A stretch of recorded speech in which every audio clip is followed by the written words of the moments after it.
In the meantime, though, many Americans are in need, and there's a big discussion on Capitol Hill about how to get them relief. You and Senator Bernie Sanders are working together to push the idea of direct payments, checks, $1,200 for individuals, $500 for children. Is that part of the latest bill that was discussed last night among leaders? I don't know the answer to that yet, Tony, but I certainly hope it is, because the most important thing that Congress can do now is to get assistance into the hands of working families and working people.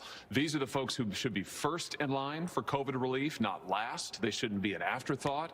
Working people have borne the brunt of this pandemic, and they need direct support. And I'm willing to do everything I can, everything in my power, to make sure that they get it. So the pushback from members of your own party as well as Democrats is that the current bill, the $748 billion bill, already includes targeted payments, relief for rent, for hunger, for joblessness. And what you're talking about is expensive and goes to everybody as opposed to just the particular people in need. What's your response to that?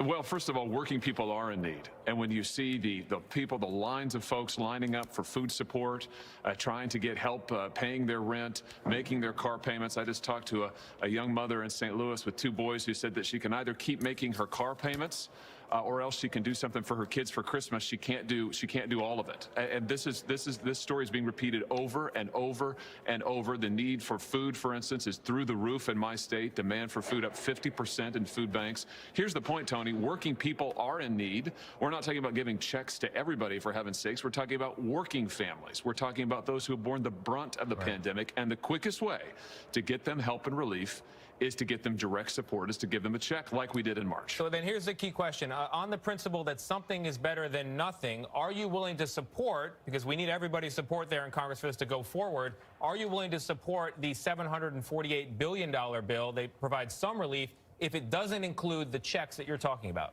No, I've made very clear that unless there is direct support for working Americans, I'm not going to support COVID relief. Why would the government, Tony, give hundreds of billions of dollars to big business or to government or to other entities and not give it to working families who need it the most? That makes no sense whatsoever. We need to target it to the people who need it the most, and that's working families. Quickly, if you could, Senator, because we have to go, is that you're prepared to hold Congress back from their holiday break unless you get this direct vote on payments?